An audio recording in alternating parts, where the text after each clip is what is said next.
Good morning, traders. Welcome to today's market review. This is Razak at CMTrading. Today is May 18th, 2017, and today is Thursday morning. So looking at the economic events of the day, two numbers coming out today starting at 10:30 South African time. That's a GBP number.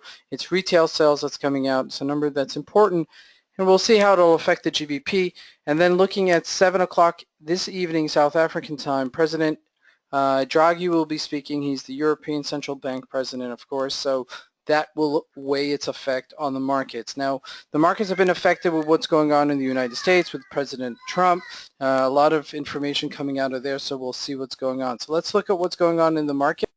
We're starting here with the EURUSD, and we're trading above this 110 level, even 111-ish level right here, and you can see that we are at resistance right here. So I'd look for a reversal at this point.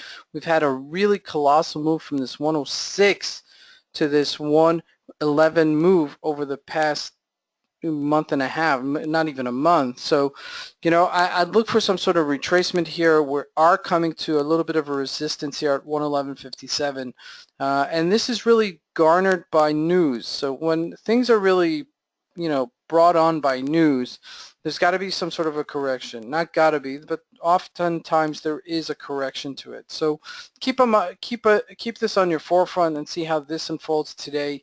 I'd like to see it come back to maybe this 110 level to see if it's really strong. But just realize that this thing is volatile. You should have a little bit of a stop loss, in case you do decide to short it. But my personal play would be to short this, at these levels to see if it'll come in a little bit after this massive rally. Looking at the GBP USD, see, this is how it shows me that it's more news related, because the GBP is not rallying, okay, which I would have expected across the board. It's not as successful as the euro versus the dollar. So it's more geopolitical reasons that are causing the euro to be strengthened. So keep that in mind as things go into the next couple of days into the balance of the week of the trading. Looking at gold as well, we've rallied to 12.59. Massive opportunity at this 12.21. I was screening it at the end of last week. Massive opportunity to buy it. It's now 30 points above. This would have been a fantastic trade have you guys picked it up. And we're trading at this 12.55-ish level. We're right in between 1300. So we're in the middle. Okay, so it may retrace down to 12.55, then take it up above it again. But this thing is very strong. Okay, so keep an eye on gold. Looking at the Dow Jones, big retracement in the markets when it comes to the equity markets. The markets does not like fear. Okay, as obviously done here. Now we've had what's called the triple top right here with this 20,900-ish level.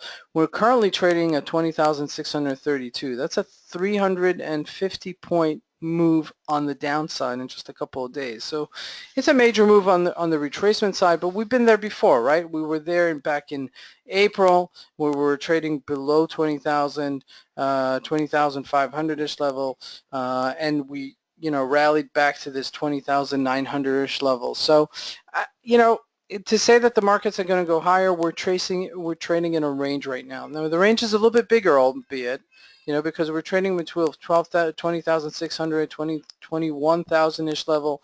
So just realize that we are in this middle of this spot. Now if we do break it down, we could definitely see it go down back to 20,340. But this is really the levels that we're at with the Dow Jones, because this is all-time highs. We're really, in the grander scheme of things, only 300 to 400 points off of our all-time highs. So, things are not, markets are not going out of business, but it's something to really be aware about. Okay, it's a great market for those that are scalping. There's volatility in the market. There's things moving, and the same holds with the DAX. Now we're looking at the DAX. DAX retraced quite nicely, 12,809. We're trading way below our 30-day and 14-day averages. I'd like to see some sort of catch-up. These figures are a little bit overreaction to what's going on in the markets. Dust will settle. Trump will get out of out of trouble somehow, as he always does. But you know, these are things, and these are opportunities for traders to really galvanize on the situation, and you know, to take this volatility to their benefit. So if you do have time to day trade today, I'd look for a little bit of a bounce on the DAX and the Dow Jones. I'd look for a retracement in the EURUSD. The GBP USD is not trading as much. Gold is trading. So you know, out of the basket of symbols that you have to trade, this is what to do. This is Fred Razak at CM Trading. I want to wish you guys a great trading day. Thank you.